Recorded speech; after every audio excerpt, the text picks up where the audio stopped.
Good afternoon, everyone. My name is Mark Leeper. I work for Little Giant Creative. I'm a project manager, and I'm excited to welcome you all to the 8th in the lab. This is a series we've been running for a little bit over a year.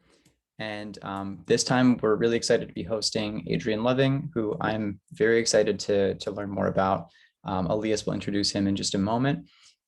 So this series is an extension of IFLab, or the Idea Factory, which is a multi-use space to foster and nurture entrepreneurial growth. We're opening this summer at our permanent space in Kensington on July 10th, and we will be inviting everyone here to our grand opening.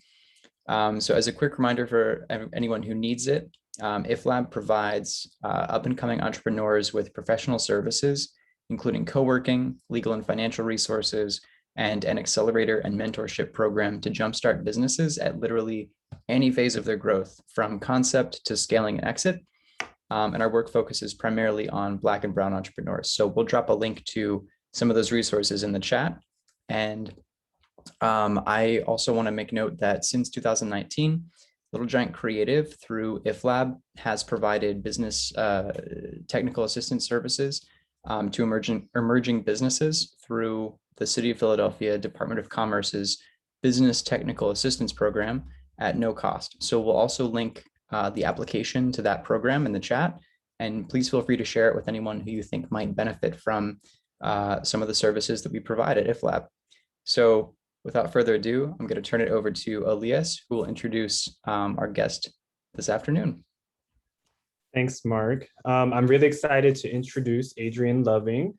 So I'm gonna give a little bit of who he is so I could toot his horn so that y'all can get into the conversation. But Adrian Loving is a noted visual arts educator, cultural historian, DJ, and entrepreneur. So over the course of his over 20-year career, he's curated art exhibits and public programming for museums and cultural institutions, such as the Smithsonian's Hirshhorn Museum and Sculptural Garden, the National Museum of African Art, the National Portrait Gallery, and the National Gallery of Art.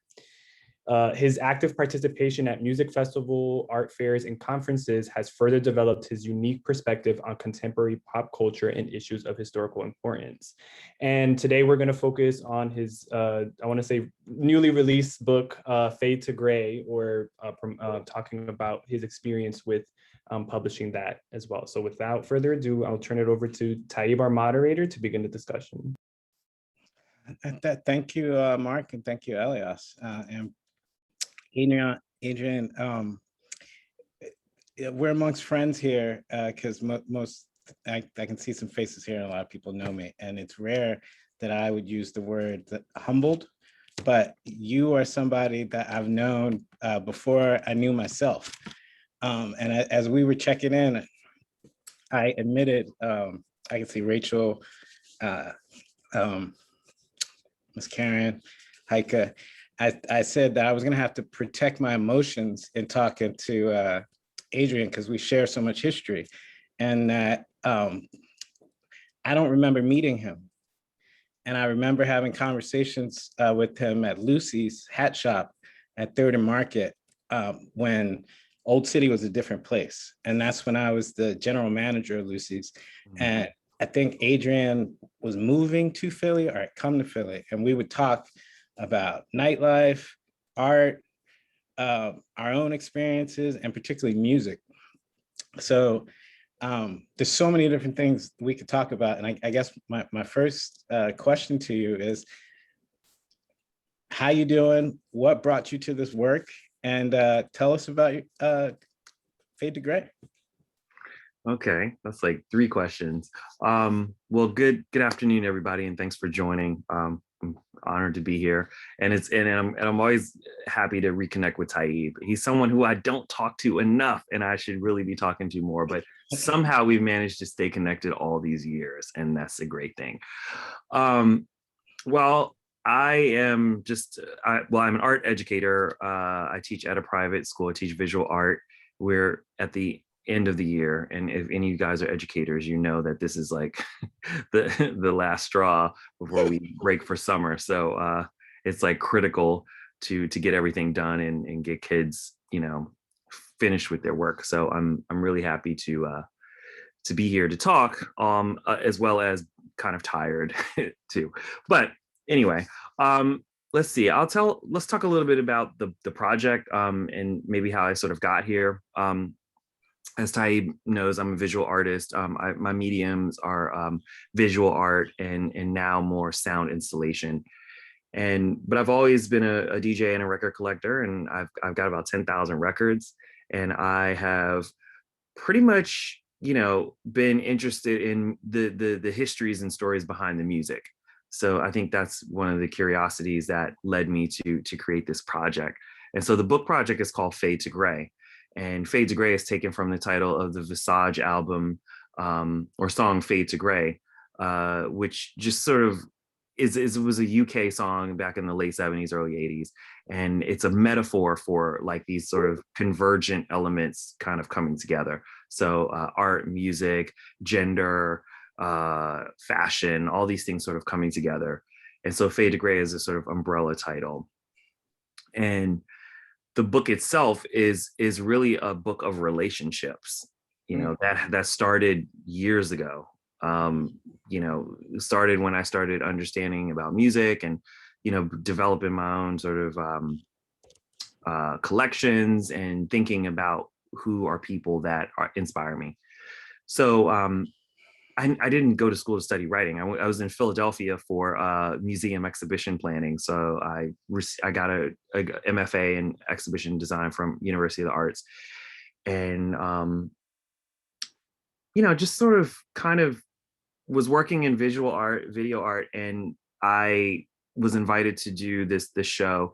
And at this time, this was, I don't know, maybe 7, 8 years ago, I was doing this real electronic, nerdy kind of like clicks and bleeps and lights and all this kind of stuff and static and, just going in that direction. And then I was like, you know what, let me do something different. So I was looking at these collections of records, and I saw Culture Club and Boy George and David Bowie and Prince and Grace Jones, all these amazing artists from the 80s.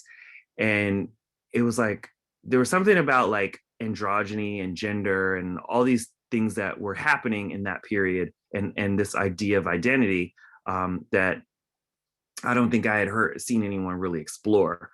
Now, and I'll ask you guys, when you see these like I love the 80s or like this is what happened in the 80s kind of mini docs or videos, it's always a very surface level like exploration. It's like Rubik's cubes and Reagan and like MTV, all this kind of like corny stuff. So I was like, this is not what I want to get into. I want to really go deeper into these sort of stories. So the short of it is that through writing and research and knowing different people and being curious and investigating, I came up with a collection of essays and think pieces and playlists that started to address this idea of what I wanted to have in Fade to Gray. And so for about 4 or 5 years, I did writing, research, and a lot of negotiation of images and a lot of negotiation of yeses and nos in order to pull something together. And so that is what the book is, and it came out this year. And I'll show you what the book looks like. It is this thick, heavy 362-page full color book, which basically is chock filled with like rare unpublished photographs and artwork. Sun Ra, Betty Davis, hair metal, early hip hop, club culture, all this stuff. Prince, Warhol. It's all in here. It's small. It's a little giant, if I can say. It's small but mighty. It's a little giant. So this is what we're going to talk about today. We're going to dive into this and why it's important to have materials like this, and what they can mean and symbolize. So thank you for that. And you reminded me of a memory, because when you asked about when we do an analysis of the past, it's through a particular construct. And when I was younger, I didn't know, I didn't have the vocabulary to describe things as, the staff will hear me talk a lot about the white gaze as Toni Morrison described it, or Heike has introduced me to a lot of experiences where I would learn that something like 90% of the art in contemporary and historical museums is of by white men of Eurocentric identity. And all of people of color, indigenous people, Native Americans, and women share probably about 8, 9, maybe 10%. So when we talk about analyzing history, I was also naive of the number of ways that people have played with gender throughout history, that I didn't have the visual vocabulary or the historical context to see or unpack. And when you talked about that, when you were describing that, I remember a very formidable memory when I told a relative that I liked Prince, and she used a pejorative term to tell me why I shouldn't. And it made me recoil, because I didn't even know what the word meant, but I just meant like, that's not right. And, and it was like, because he's, feminine, like he's the devil or he's bad. And I remember that made me recoil. And when we were talking about the book, I said to Elias, contemporarily, there's a lot of language, posts, act up,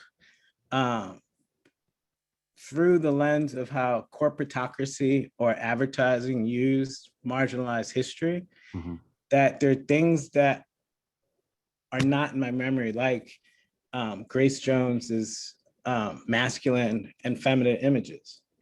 Or there's a history within cabarets, on all continents, in Germany, in Africa, in France, in Spain, particularly in the United States.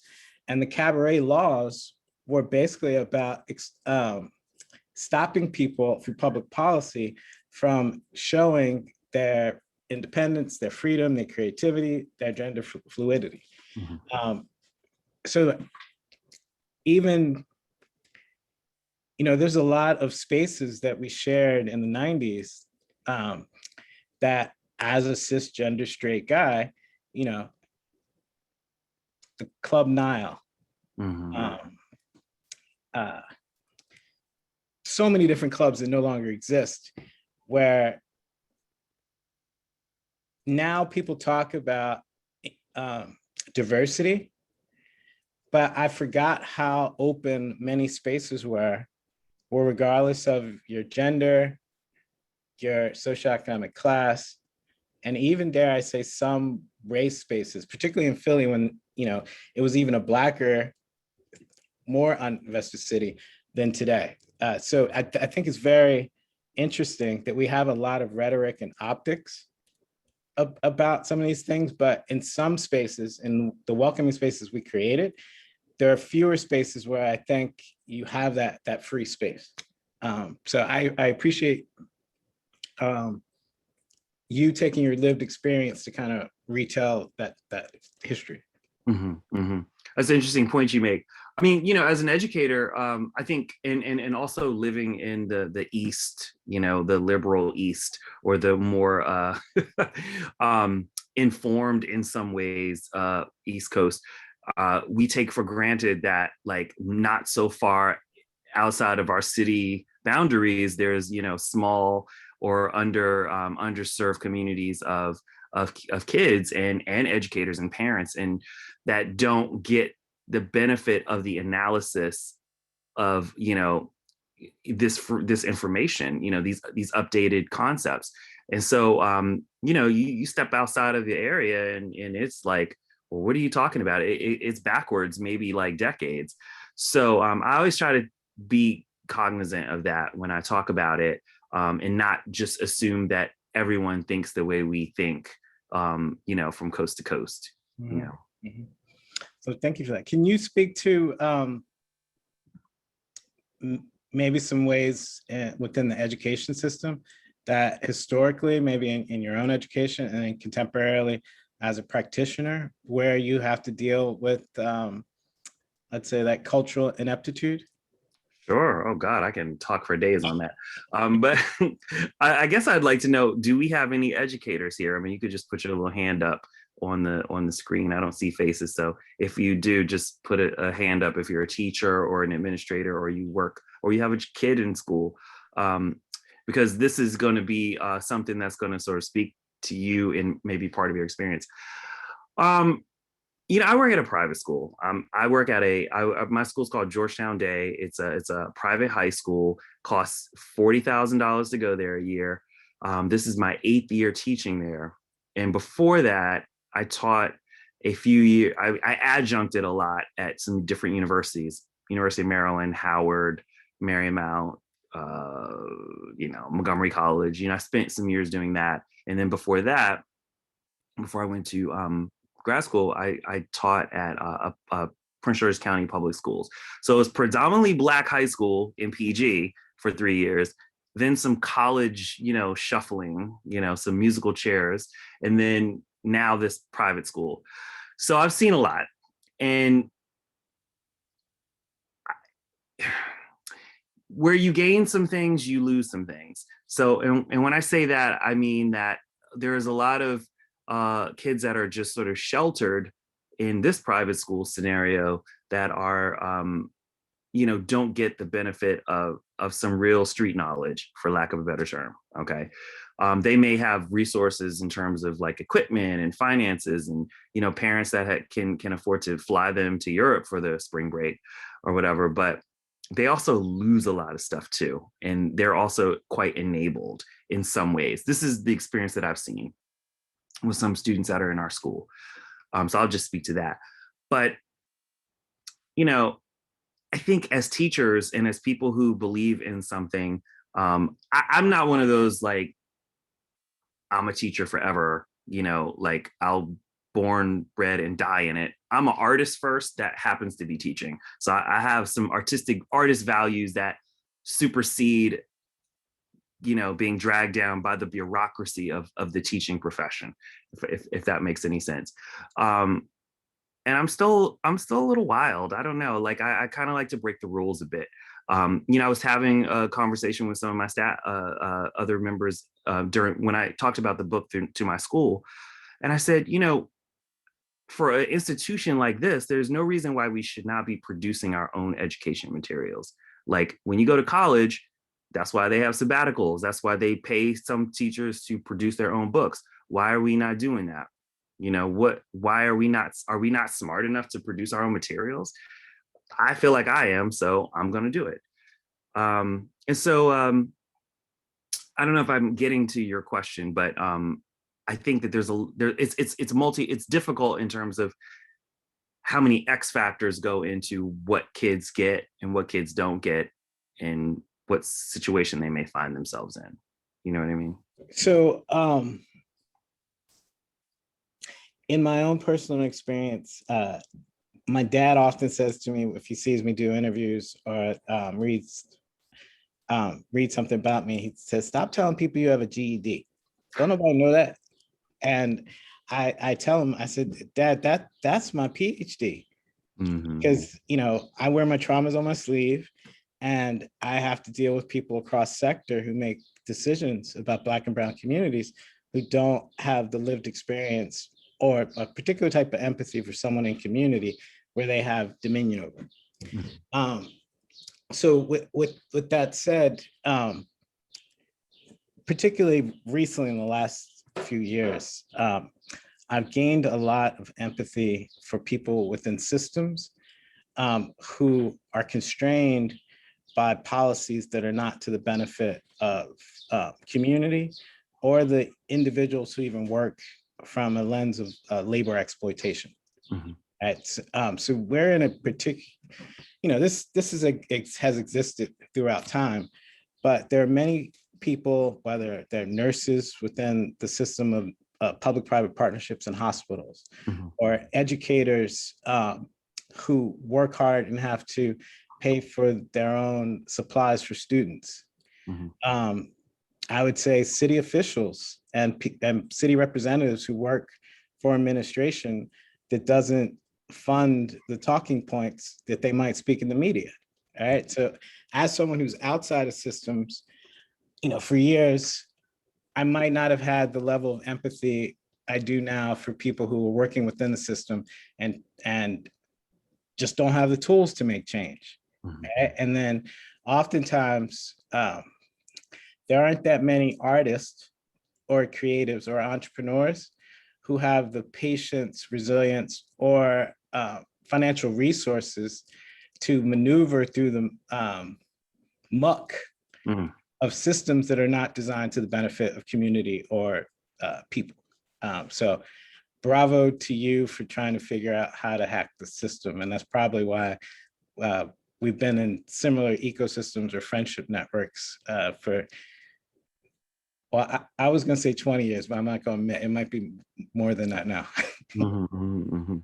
Yeah. Well, it's interesting, Taib, like when we were, you know, it, I think it's a blessing to grow and to come out at this point in our lives. We're talking about 20 years now, better than we were back then. I mean, I think we're essentially the same people, but the stuff I know now and the way I think is far more, open-minded and more critical. I am in a system. I mean, I am in this school system, but I also am always trying to be in tune with like, for example, our school is like a DEI school, like, diversity, equity, inclusion, social justice, blah, blah, blah. Our school had been doing this for a long time, but now all these other schools are trying to jump on that bandwagon, right? Like, oh, this is what we teach. And, these are things that we're trying to embrace. Okay, that's great. That's cool. But we still don't have an African-American history program at our school. We still don't have I'm one of few Black teachers, I'm probably one of the first Black male teachers that a lot of kids have seen from K through ninth grade.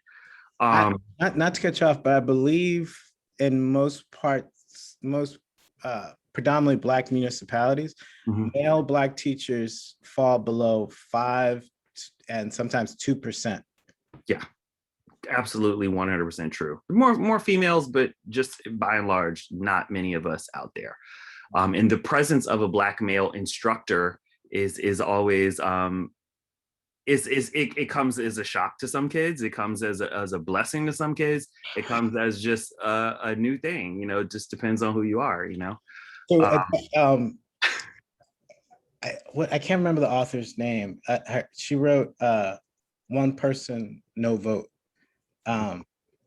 But in her talks and in her book, she describes how, particularly after Brown versus Board of Education, which is now like 55 years, 60 years, something like that ago, it was particularly contentious to have African-American men around the idea of African-American men around younger white girls was something that sent Southern politicians and Northern politicians into a state of rage. So there are many different ways that the idea of, frankly, a masculine Black body in spaces of proximity to white fragility has put our lives in peril and has definitely been written out of, ideas of health, wealth, or prosperity. Interesting. That's a great, great point. I mean, one of my, delicate balances is to level the playing field for all students that come in front of me. So the fact that I teach a visual art, some kids have maybe had some training and most kids haven't. I mean, let's just say most kids really haven't had the benefit of any kind of art training or very limited. And so, I go in with the perspective of like, okay, I'm here to teach you how to do a skill. Okay. And I don't want you to worry about how good it looks. I don't care if your hand looks like a foot. Did you follow the instructions? Did you do what I asked you to do? And then let's talk about it. So it's really about fostering dialogue and empowering young people with a vocabulary. The reason people don't like art or they don't understand art or even their parents don't promote art as well-being and as of wellness, okay, as a wellness practice is because it has been proposed as this elitist activity. Only rich people can understand it, buy it, or even like spend time to go to museums and understand it. Okay. if you didn't have that in your family, then you're probably mystified, and you will probably tend to shun it or not make it important in your life. So my job is to open those doors. Right. So not being taught in the traditional arts, I do know that in Philadelphia, Barkley Hendricks is probably one of the most popular artists of the late 20th century.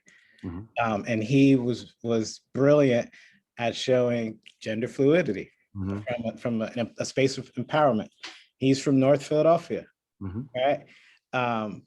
I would say Henry Oswald Tanner is one of the most popular artists of the 19th century. Mm-hmm. He lived abroad in Paris. What's my man's name? Horace Pippin is from Mm-hmm. Chester. Mm-hmm. And then who's the guy who did the Great Migration series? Jacob Lawrence. Jacob Lawrence, Atlantic City, Eastern PA, spent 5 years in foster care in Philadelphia when his mother was working as a day laborer in New York after his parents broke up. And then she had to bring his brother and sister to Harlem. Mm-hmm. The through the line thing about those gentlemen, Mm-hmm. Most of them, to some extent, in their formative years were self-taught, and they all participated in the WPA or New Deal programs that put them to work, improving their skills. And then they were kind of discovered as native artists who were exceptional. Mm-hmm. And if you read their histories, there's a similar thing where they were more talented than many of their contemporaries, but they had to be marginalized into a space of being seen as like exceptional. Mm-hmm. Well, Taib, we always have to be the magical Negro, or we've always been played off as the special other. When folks can't understand our genius, like it has to come from outer space, or it has to come from someplace, so these are things, these are tools of imperialism. These are tools of colonialism. I'll have to say, one of the things that I watched most recently that just was so powerful and has been resonating with me was the guy who did I Am Not Your Negro. He did Exterminate All Brutes. Brilliant. Yeah. Brilliant. The Haitian director, Raoul Peck. Thank you. Raoul Peck. Yeah. Yeah. So, here's what that does for me. It was too late for me to really incorporate it into my curriculum this fall because it obviously just came out and we were almost done. But watching that series and understanding how these systems, as you mentioned, are constructed, right?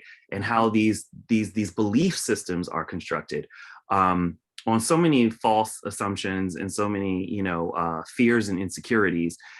I don't see how you can go through your daily practice, whatever you do, education, anything that you do. I don't see how you can't now see through the matrix and see the code.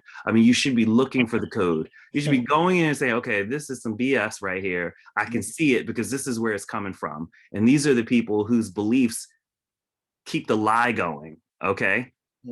Or keep the racism going, or keep the oppression going.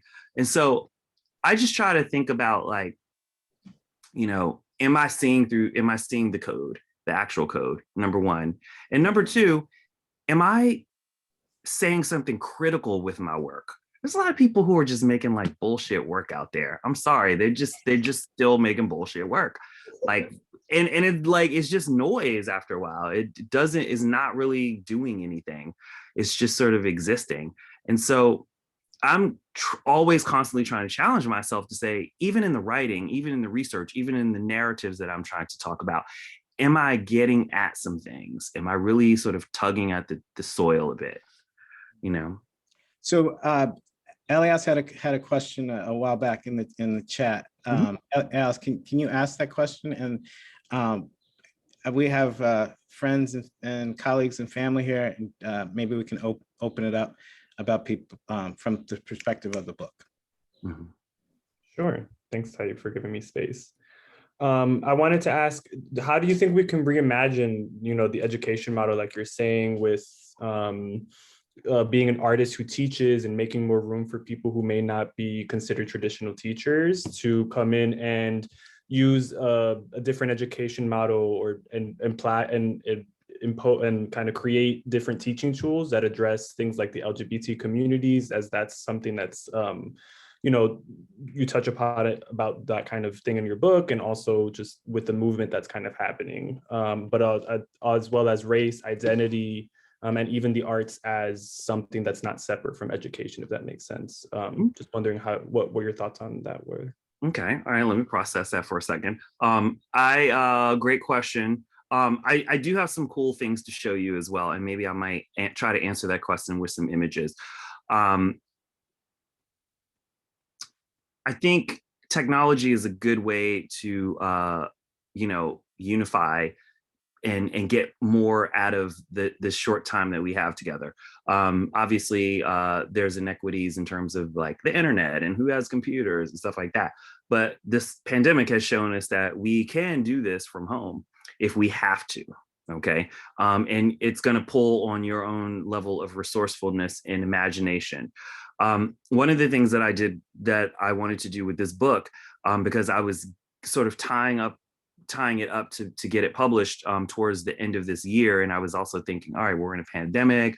What if kids can't have the book? How can they also work and learn? What are some sort of tools with a limited budget and limited access to things? So I'm just going to share something with you really quickly. Hang on, y'all.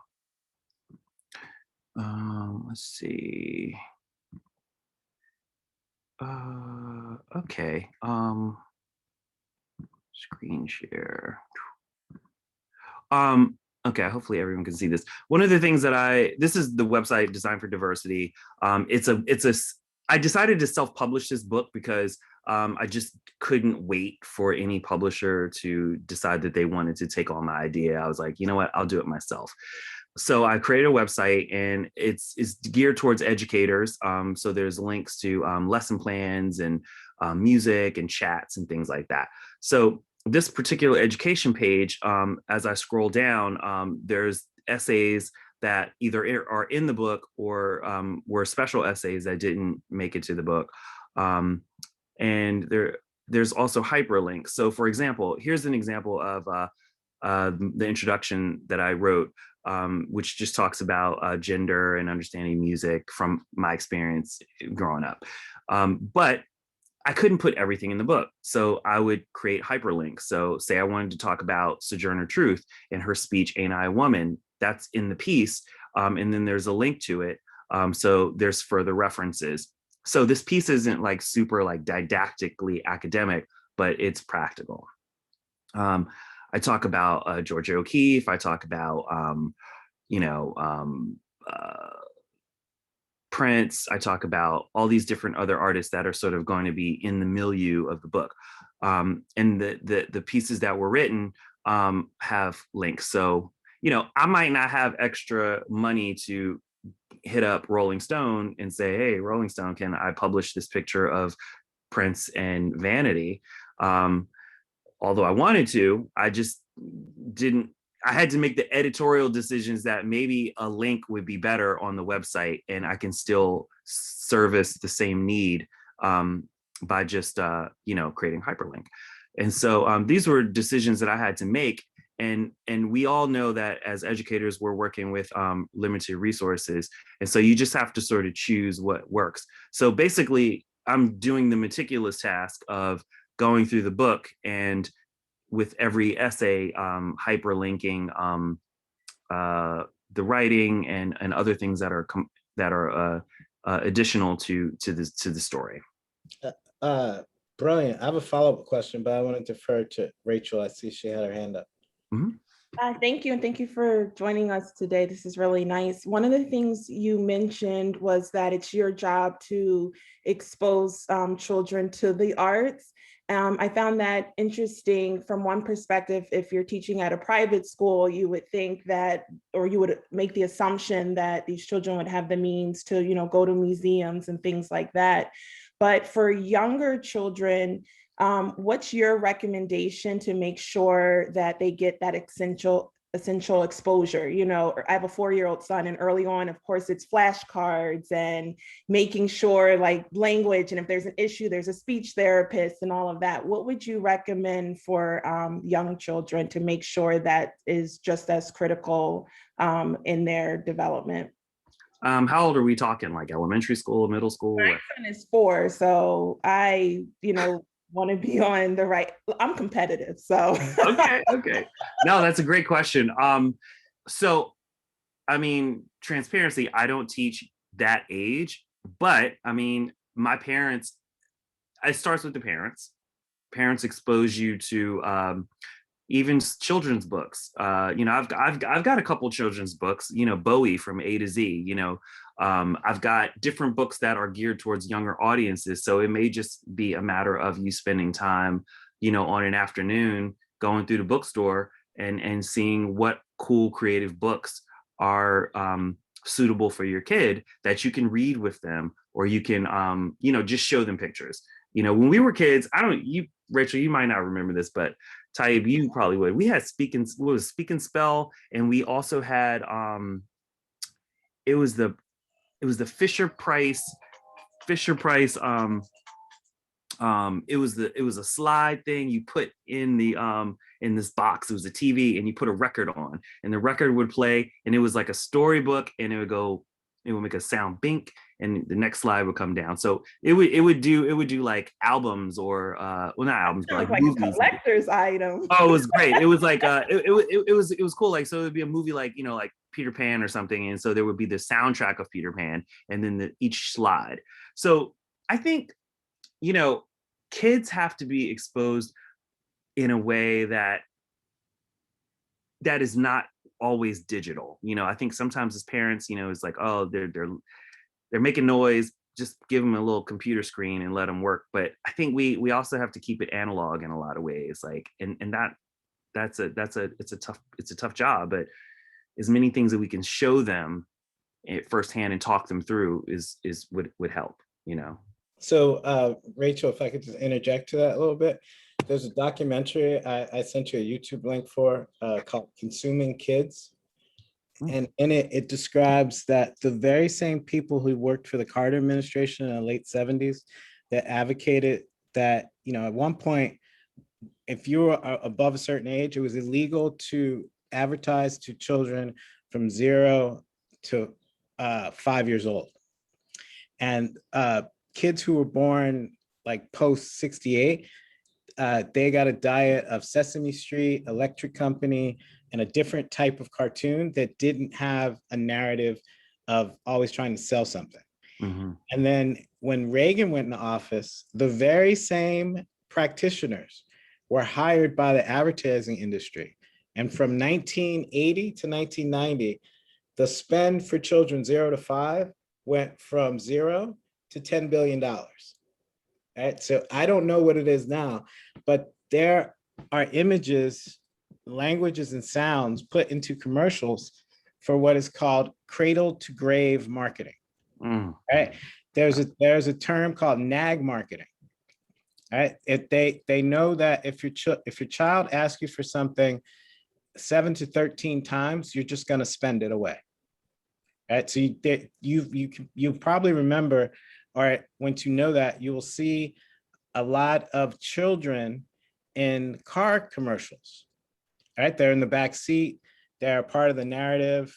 Like, they're usually trying to deal with a parent who's a little clueless. Right? Years ago, they figured out that children drive car purchases because once a child tells a parent, drop me off a couple blocks from school, the parent then considers to start that I need a new car. All right, so there are think tanks and billions of dollars spent on consumer behavior, environmental behavior, and they the differential between like the subliminal messages put in advertising goes from 0 to 5, 5 to 8, 12 to like 14, and then there are other increments.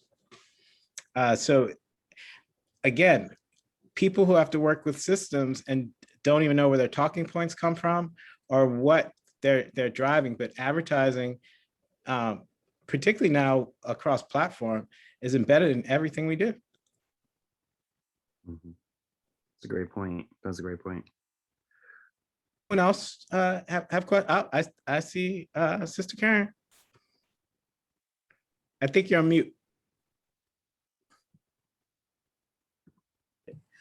Can you hear me now? Yes. Yes. Good to see you. Okay. I'm enjoying this conversation, and one of the questions I have for our guest is, I'm always interested in how do you grow the people that we want, that we need. I'm wondering, what was your experience and relationship to art K through 12 prior to university, and how can that be instructive for families as they try to work against all these forces that are out here directing our kids in a non-creative way? How can we within our homes make our children more creative? And I guess the other question is, since you had the opportunity to have both the experience in a private school setting and also public school, what are the differences that you see, and what happens when our young people are not exposed to the creativity of arts instruction, and how do you think that impacts them later on in life? Whew, okay. It's like 4-part question. All right. As a young person, I was lucky enough to have 2 parents that were artists. Okay. Like my dad painted and he studied art when he was a kid. He didn't go into that as a career, but he studied it when he was a kid and into his young adult life. My mom, the same, great illustrator, but she didn't pursue that as a career either. But they were also really cool with me. Like they were like, if you want to do something art related, we're behind you. Okay, so it's really important to have the it helps to have the support of your parents. A lot of kids don't get the support. Okay, let's just say that. And half of my job is trying to convince the parents that the kids are really good and they have some potential. Okay, so we tackle that issue. You know, some schools don't make it a priority for the students to learn art. You know, it's like an elective, so it's like, oh, you could take it or not. You know. And so then when you prioritize math and science and history and all these other things, you are putting it on creating an unfair hierarchy.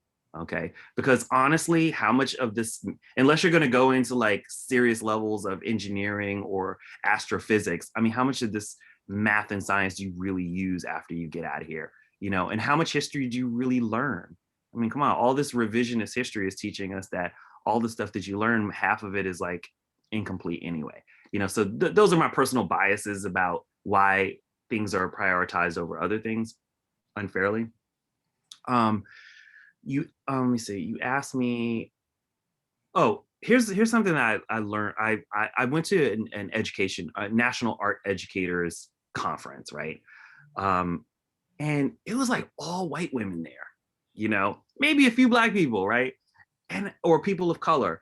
And I was like, wow, you know, just the engagement of people of color teaching art to other kids of color is something that rarely happens, you know. And so when you have the people that are teaching you art who may not necessarily be artists themselves, nor do they understand complex systems of learning, you know, it's like art teachers can be very judgmental. This looks good, that looks terrible.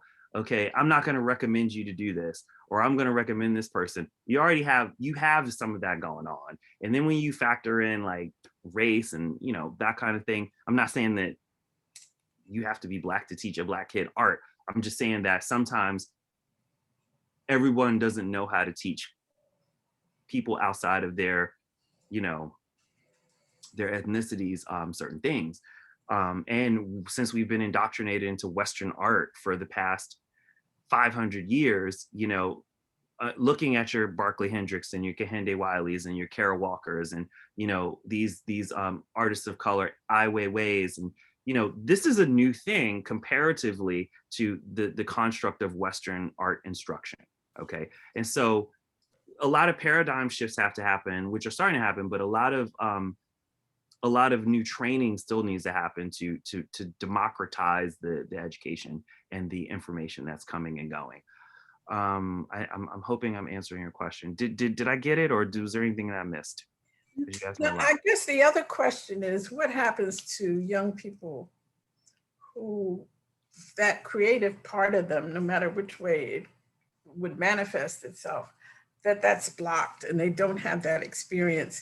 Because, we talk about the school to prison pipeline. And I've been involved in the arts like most of my life. And I understand, and I've seen firsthand how freeing it is for young children, especially ones that may be in difficult circumstances, because they find another outlet. And I'm just wondering, as a professional educator, how you have observed, if you have observed, what happens to children that have that blocked and can't find that outlet for creativity? Okay, I got it now. Well, again, it goes back to peer groups and parents. So if your friends are like, oh, why are you taking that art? That's stupid. Do this. Okay, that's one barrier. If your parents are like, oh, you'll never make anything out of yourself being an artist, you wouldn't have these famous artists without someone supporting them. So, there's many hurdles that you have to get over in order to even just be able to study it and move forward in understanding. Now, the value and the benefit of people learning it, if you do have kids, I feel like it's a win for me if I get a kid to go to art school. If you graduate and you're like, I'm going to art school, I love it that much, and I'm going to take a chance on it, then that's a win for me. Okay. Now, if you do it and you say, hey, it's not for me, at least you gave yourself an opportunity, and there's also, I've had young people come back and say, I thought I was going to do this political science thing, or I thought I was going to do, child development or whatever science. And my life is miserable. My lifestyle is miserable. I'm sitting in a cubicle. I'm dealing with people who I hate. I want to now get back to my art. Okay, well, you got a lot of time to make up. So if I could add a little my personal experience to that, Karen, I think I've told you and some other people here that I'm dyslexic, right? But I'm also a bibliophile and I love books. And with a name like Taib Ben Abdul Malik Smith, I do not see a corporate there were too many glass doors for me. And as someone who operates out of systems, I see on a daily basis people who, for whatever reason, are not going to be able to take the toxicity of spaces that weren't designed to our benefit. All right. So as a hip hop entrepreneur, I see people who didn't have access to white spaces, but use their own creativity to express themselves, to have some form of escape. And then it was a gateway to entrepreneurship. And I think we have still yet to pay respect to all the different people who operate creatively, but don't fit within the construct of how the nonprofit, academic, bureaucratic, governmental system sees us. So, and it's taken me my whole life to be able to articulate, frankly, in a lot of the spaces I have to inhabit, not only have you not done the work I've done, you can't compete with me, and you don't have the authenticity, or like, there's no way you can judge me.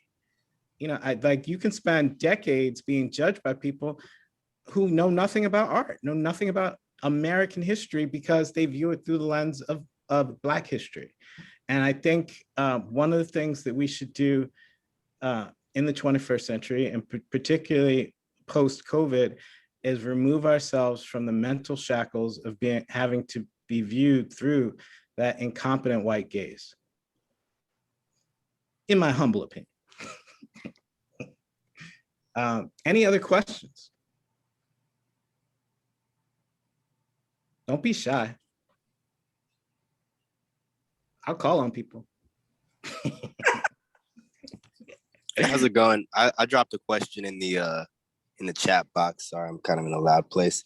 But it was dealing with something that Adrian had said earlier, sort of about the need for art to sort of be nagging at something. So I asked the question, is it an unfair burden for Black artists' work to have to sort of focus on these larger social, political issues? And is it a luxury to be able to sort of focus on one's personal and subjective experience rather than tying it to a larger political movement?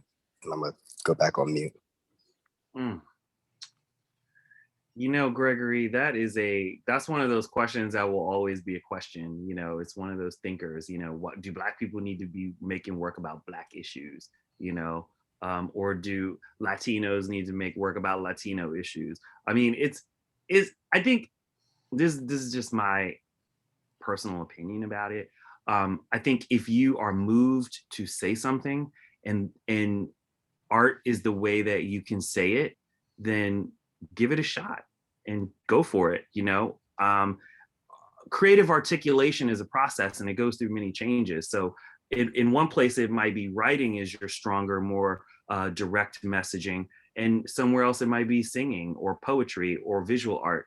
So I think we limit ourselves in terms of saying, I can only make art about this, or, you know, I can, you know, is this the best way to do it or not? I think you just kind of have to experiment and see what tells the story the best.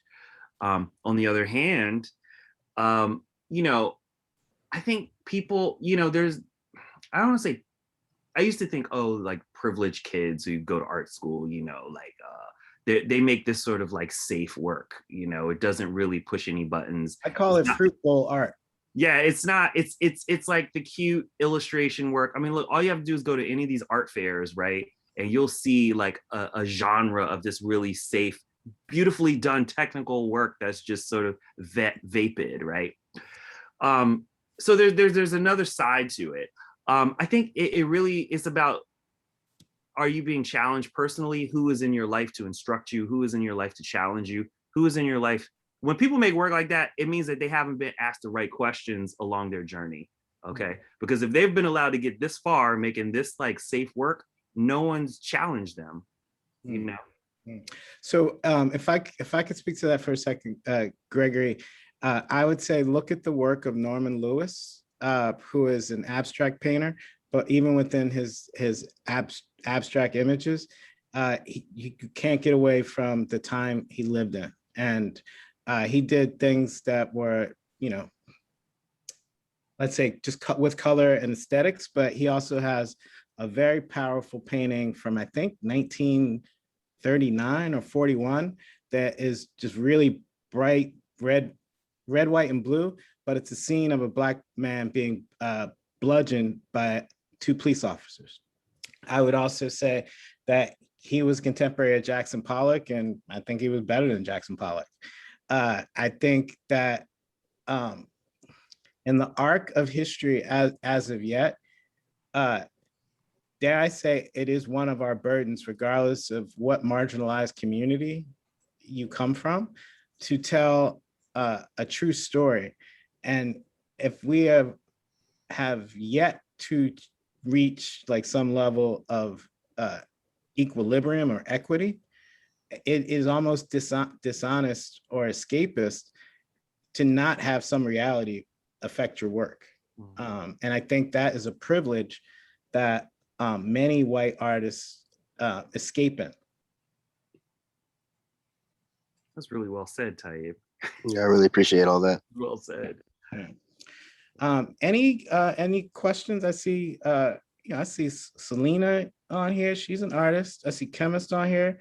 You're an artist. And then I will leave it to Adrian for last questions, thoughts, or wrap.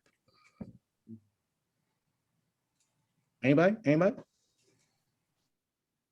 I have a question about anime because I have a grandson who's an artist, and he got involved in anime very early. And it seemed to be a much more democratic view of popular art than what we saw in terms of how traditionally we've looked at art. So I'm wondering what you think about that. Well, anime or animation, I mean, I would say there's a bit of a distinction between the two. I mean, you could have like sort of Japanese form anime, which is anime. But then animation, I mean, honestly, I don't know if I might have, I don't know if I'm disagreeing with you, but I might say that it is difficult and very challenging for any artist to want to get into animation. However, it's a lot more easier technologically now. In the past, you didn't just walk up into Walt Disney Studios or Hanna-Barbera just because you could draw and paint and get a job doing Scooby-Doo or Fat Albert and the Cosby Kids. It just didn't happen, but it's another way of storytelling. And so if you're willing to take the time to learn what animation does and how it can be effective, then it's an open door to tell stories, and I would highly encourage it.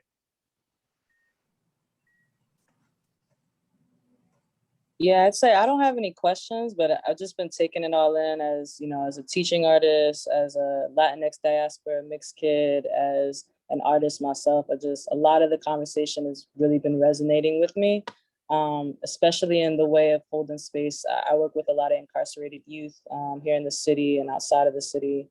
And, that revolutionary joy and making sure that we're creating space for all the spectrums of our stories to be told, I agree is just so important. And I'm just grateful to be listening and in conversation.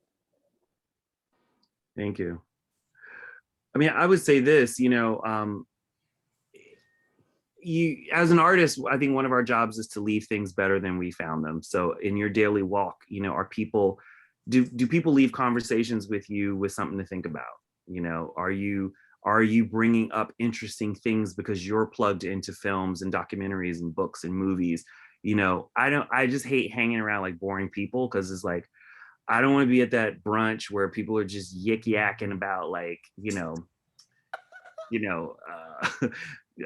something stupid. I don't want to be at the, Right. So I just try to always have in my pouch, some kind of like interesting nugget to discuss, and eventually you sort of, you find yourselves in these self-selected communities of people who are interesting, and they're like about some kind of awareness and change and thought-provoking things that will synthesize into something that you will do in your artistic practice later. I'm talking to you, Selena, specifically. I don't know your work, but I'm a musician. Yeah, and so it may be something that is like osmosis, like, you're having these conversations and then something soaks in, and then you go to bed at night and you have a dream or you think, and then it turns out to be lyrics or a riff or something that germinates. You can't do that if you're in these sort of like, non-explosive idea places, like, Yeah. and you have to move in that direction to get that. You have to be really, really conscious of it. That's what's helped me. Yeah. So thank you. Selena, I would encourage you to follow Adrian and try to attach yourself to him, because he's like an OG's OG in terms of like DJing, dance, music, just culture and essays. And Adrian, Selena has a new project called Free to Trap that I would say is would you call it a short film? Yeah, it's like a short film for sure. Own it. So yes, it's a short film. Yeah, it's a short film. Yeah. I think check it out. Share it in the chat if you can. And Yes. You two should definitely talk. Anyone else have any questions? And then I'll leave your last thoughts. Actually had a question for you. Go ahead. I was just wondering whether Adrian would speak to the question of making access to art intergenerational, because what tends to happen is that people get these sort of lines of recognition about the imagery and the kind of experiences that they're comfortable with, but they don't share it across that line. I mean, your book is kind of a beginning of opening a time which isn't available to a whole generation of people that you're called upon to speak to, but just making that aspect of things, you know, creating an environment where you understand that this urge of creativity passes through lives at different points, but leaves its trace so others from another generation can pick up, whether that's part of what you've been able to do in your practice. Hmm. I try to vet stories and vet ideas through different people. I mean, I work with kids who were born in the 2000s. They know nothing about the 80s. I mean, it might as well be like they're studying the Harlem Renaissance, which is good because in a sense, I might be the doorway for them to learn about this period, right? With one tool. So you can affect younger people who don't have a sense of it with something good.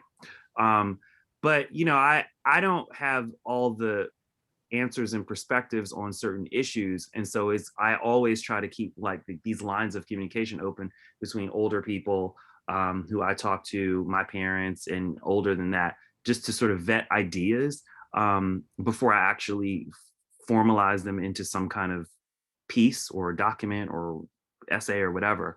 And so I think to answer that question, it'd be like whoever's in your community, your community is what's going to feed the generations, through narrative. I mean, if you're a solo person, then you're just kind of working with who you're with. But like if you have a sort of multi-generational community, then the dialogue will flow. Did I answer your question? I think I was looking for more of a detailed question in terms of your own practice, because that definitely states it. But I was just wondering if there are any tales to tell about how that's worked for you, or hasn't worked, or hasn't been really present at, to what's important to you. Well, I mean, I would say, I work in terms of my teaching practice. I mean, I've worked with 3 older teachers. They are probably in their 60s. Okay, late 50s, 60s. And then I work with kids, I work with high school kids. And so there's always dialogue with, hey, here's new artists that you guys should, like my contemporaries were not going to art fairs before I got to GDS.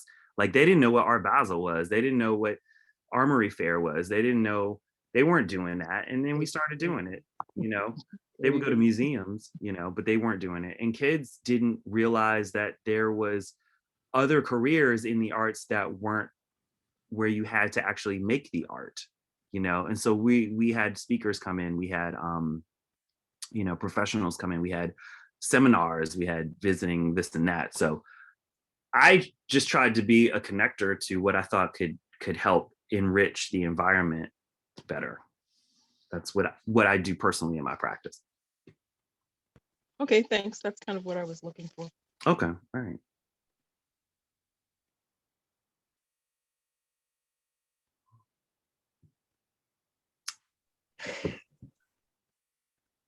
Any other questions or thoughts? This has been great. Thank you guys so much for these discussions. I mean, just a little bit about the book. I mean, like I said, it just launched in March. If you go, I'll put it in the chat. It's called Design. Well, the book is called Fade to Gray. But you can find the book online.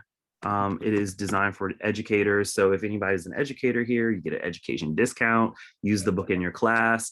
There's, I would love for you to use it in your class, and I would totally be down to jump online and do a Zoom with your class in the fall or in the summer or whatever.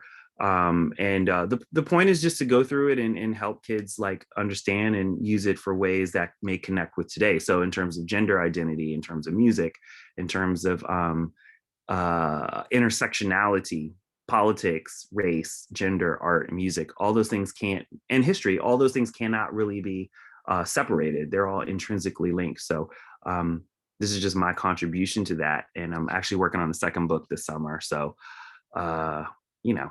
always interested in ideas or things that I didn't cover and feedback. Yeah, Did you ever see Cotton Comes to Harlem? I did. Yeah. You just reminded me, made me feel like the preacher. Like when I hear you talk about that, I think if like I had a teacher like you, it's like I could have been somebody. I could have been like Cornel West or like, you know, James Baldwin. I could have been an author because I had terrible teachers. Terrible teachers. Most of us.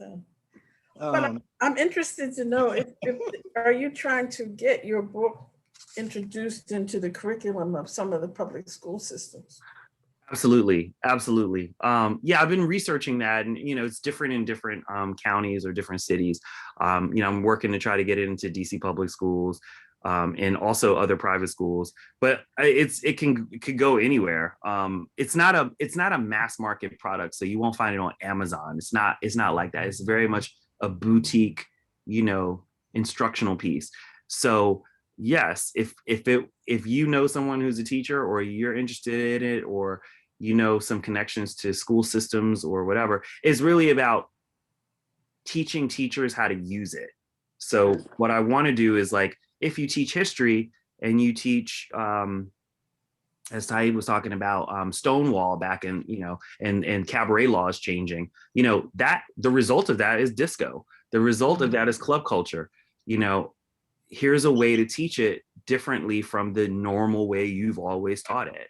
You know, here's a new tool for you. So I'm always interested in bridging those gaps, you know, trying to bridge those gaps. Well, Adrian, if that's something you're interested in, we should definitely talk, because the youth that I work with is through the school district of Philadelphia. And I know my principal that I work with is very, very open to this kind of stuff. So I'd love to try to figure out a way that we can engage that with the students. I think they would really resonate with it, and it could be really, really useful, especially in our environment. I would love to. That would be great. Thank you. So yeah, I put my information in the chat for you. So I recently learned that you know, Philadelphia has a lot of complications. Obviously, everyone knows. We have only 30% of third graders who read on grade level. But I did learn that principals have a lot more autonomy than most people would be aware of. So if you want to get a book into a curriculum, I was told locally it's better to go through principals than try to interact with the infrastructure of the larger school district. Yeah. Okay. yes, that's very true. Okay. So I'm going to be respectful to everyone's time. I appreciate everyone holding on as long as they have. And particularly to you, Adrian, as a teacher, your time is valuable and rest is important.